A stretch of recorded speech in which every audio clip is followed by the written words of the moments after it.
Well, hello folks. Welcome to the next part in our annual summer garden tour. To give a quick explanation, if you didn't watch any of the previous videos, what this is for me a total inventory of everything in my cultivated area. For you, it might be useful to be able to glean what guilds work together and maybe what doesn't work together in an ecosystem similar to the cross timbers of Texas where my garden is located. I called this the pond south bed going this direction and the pond north bed going that direction. So let's get in there and start documenting what we have in here. The first thing that I'll point out is this, I think this is called ironweed. Not, as far as I know right now, not edible. And wrapping around it is an Echinacea. I believe that's the pronunciation of the genus, but it's a morning glory. Here's the flower of the morning glory right here.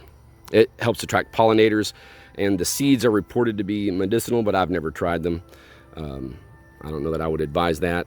This is a bean called fuzzy bean, and from all the information I've been able to find, it's edible. And I will say that I myself have eaten it. I wouldn't advise anybody eat anything that I point out, but I will say I myself have eaten the small green pods, and they were quite delicious. Sorry, I just had a grasshopper land on the back of my leg. Oh, that'll get you. All right, so yeah, the small green pods of this this fuzzy bean here are absolutely delicious. I can actually attest to that. Now, what would you sit down and eat an entire bowl of it? I don't know that I would go that far just yet. I don't know that I'm comfortable, and like I said, don't eat anything you see suggested by me. He's an asshole, sir. Okay, so yeah, this is that fuzzy bean vine. Now you're going to see this a lot more, and you're going to see it in most of my garden beds. It is a nitrogen fixer. It's in the pea family, so it helps your soil, and it's edible. I mean, the bonuses are awesome. And when it grows on things, it can get out of hand. You do have to keep it managed, but it also provides like a natural shade cloth. So it's super useful. Very excited that it's taking hold here. Here's a wild strawberry. It's kind of spread around, and in the back we have a thornless blackberry. Okay, and up that thornless blackberry again, we have the fuzzy bean going up it. Oh, here's some pods right here. These are those bean pods. Here's a large one getting more mature. I don't see any that are completely mature. Here's a young green one right here. Let's see here. You see how it's kind of flexible? This is about where you want them. When they get this big, that's too big. This right here may even be too big. When they start getting too big, they're kind of stringy. But like this, that's kind of perfect. Let me see here. That should be clean enough. Oh, there's a bee. Oh man, that is actually really good. Here's another bean pod. And if you look close, you'll see these bean pods all over the place. So it's delicious. There's that morning glory. So you can see the blackberry. I don't know how many canes are down there, just a couple. It's quite a dry area, but it has spread. The blackberry has spread over to here. And it's kind of funny, the vines are help keeping it trellised. So another bonus of growing those things. One crop that I have growing all over the place, which I probably will not mention too much, maybe I will, is sunflower. Of course, there's the edible seeds. There's supposedly possibility of eating the leaves. I've never done that, and even the roots, but I've never done that either. And the petals are delicious. I've eaten those, but they grow everywhere. They're almost like background noise, like my prairie tea, which I do have some of that as well in this garden bed. That stuff grows everywhere. All right, the other side. This is gonna be crazy. You fucked the pooch on this one. All right, so you see the sunflower, you see the morning glory. Here's the leaves of that morning glory, nice examples of it, mixed in with the fuzzy bean leaves. You see those three leaves there. There's the seeds of the morning glory. Let's get in here. This is going to be so fun. All right. Here we have a domesticated strawberry, holding on for dear life, but holding on nonetheless. Behind it, we have some self-seeded peanuts. That's what this is. And there's another one right behind it, right here. Right there. Okay. And underneath this vine mat of morning glory, and again, fuzzy bean, there used to be some strawberries, but it looks like they have gone extinct there, some wild strawberries. But underneath it is a blackberry. You can see it's growing up under here, under the vine mat. And this vine mat kind of serves as a shade cloth, see? Now it does get out of hand. You see, there's some blackberry leaves there. So I do come across and thin out the vine mat a bit on the top to let some sunlight in occasionally during the summer. And it is a bit of a maintenance problem, but it's doable for now. Okay, you can see that the blackberry has sent up another cane this far away. Here we have some of that prairie tea growing around a stressed out Georgia collard. And as I mentioned in my other video, the reason why I'm making the videos this time of the year, which is much later than normal, is because I have just now had to start watering. I probably should have watered earlier, but if you watch my other videos, you know I have a method for stressing my crops in the summer, and it's on purpose, and I won't bore you with it here. So yeah, a Georgia collard there, and another blackberry cane has come up on this over here, covered in a mat, of course, of that morning glory and fuzzy bean. And as mentioned before, you can see the sunflowers, also excellent for bringing in pollinators along with that morning glory. Okay, we have another collard doing much better over here because of the shade conditions.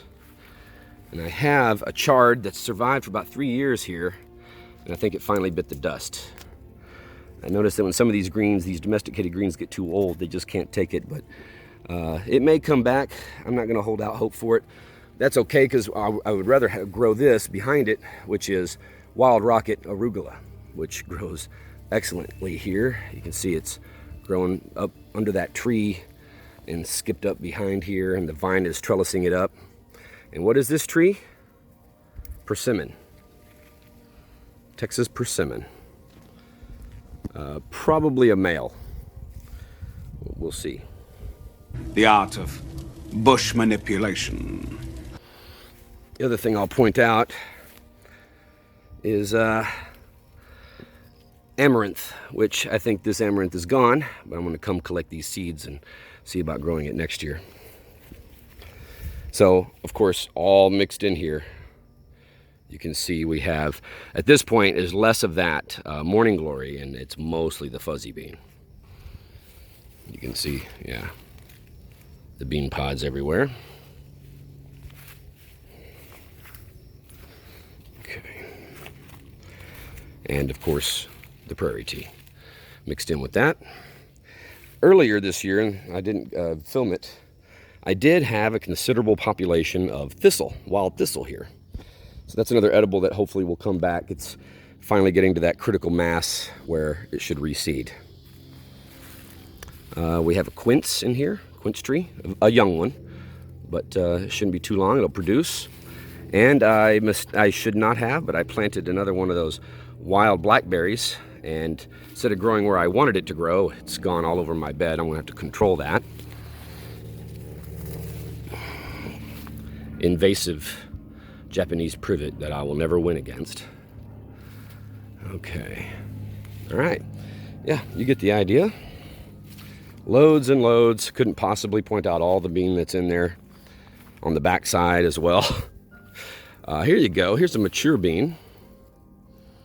So it'll turn black, and then it will pop open, and the beans just shoot out everywhere. The beans have an extremely thick seed coat, so cooking them once they're ripe, it's doable, but it might take a bit more than regular beans. Yeah, see bean pods in there. Nice sunflower trellis.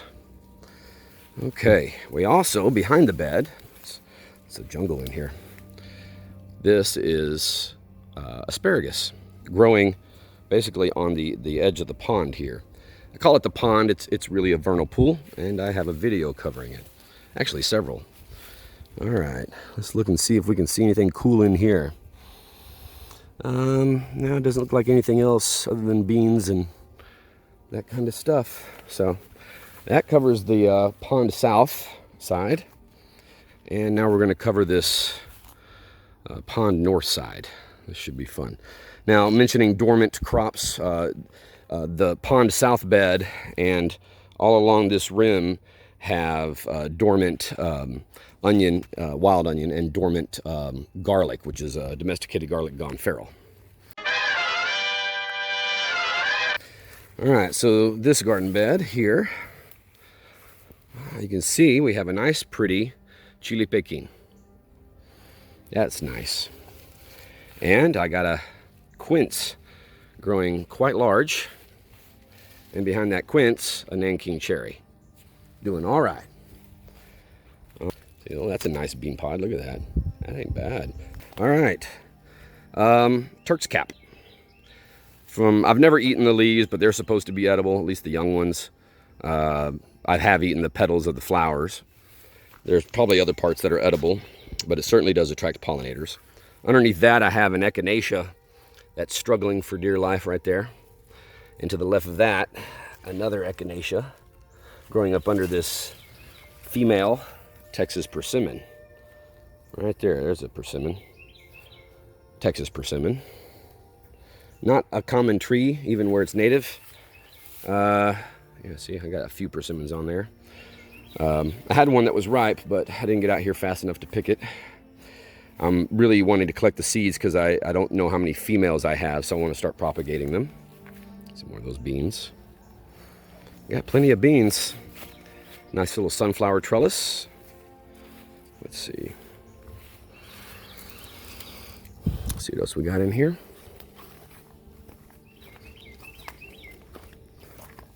Up under this shade and all this fuzzy bean and prairie tea, we have a wild strawberry, which is nice because this is a super dry area.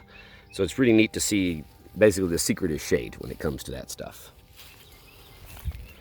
All right. Okay, so we have some comfrey here, kind of on the front side near my fence, right there. All that fuzzy bean growing outside of the garden bed, but also inside is everywhere. We got a little Georgia collard I planted late in the year. It's still holding on. And a quince tree. There's that female persimmon right here. I'm starting to get fruit, yeah, on the Turk's cap. So I'll be spreading this around. I need it growing in more places. I only have it in about 3 places right now. Let's see here. Underneath this mat of fuzzy bean is oregano. Nice big patch of it growing all up under there. You can see. Nice little Georgia collard. Okay, and we'll go around the other side and see what's on that back side of the garden bed. Yeah, I see the oregano growing up in there. And it's even growing outside the garden bed here. I have a Texas persimmon here that had half of it die back, and I'm using that piece as a trellis. Hopefully this holds on. I don't want to lose it. Okay. All right. Why am I not pointing this out? This is not edible. This is elbow bush. Oh, here you go. Here's one of those fuzzy bean pods that has exploded. Exploded. You can see it spins open and shoots its pods out. I've actually had one of these in my house when it got just dry enough to explode, and I didn't have it in the back, and it shoots them out real far. It's really cool. You catch a flower of that fuzzy bean. You see typical pea flower. All right.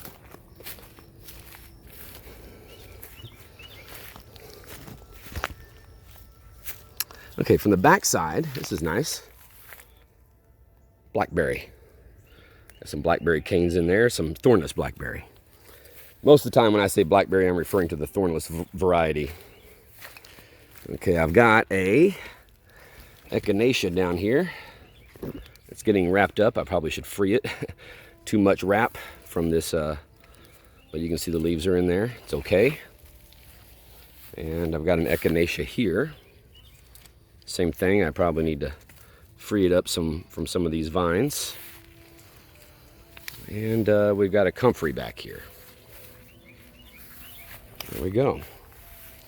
What's really nice is that we have, with that fuzzy bean, is in the areas that are not garden beds and that I don't really walk, like this wooded area here, it will also grow and spread all on its own. So, and it doesn't need any, I haven't given that any irrigation. It grows great without anything.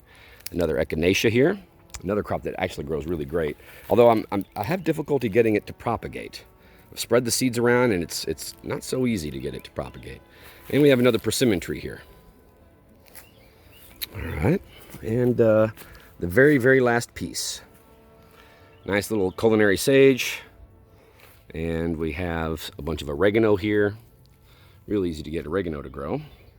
Mixed in with, of course, fuzzy bean and morning glory. In the back, we have a dwarf mulberry tree, which is growing nicely. And way here in the back, we have a quince holding on. Probably need to get it some water. All right. So some of the things that are dormant back here. Let's see, the garlic and the onions. There's some dandelion that may not be back here, but the seeds probably should be, and the thistle, and that's what comes to mind right now. All right, let's go off to the next bed. Not bad.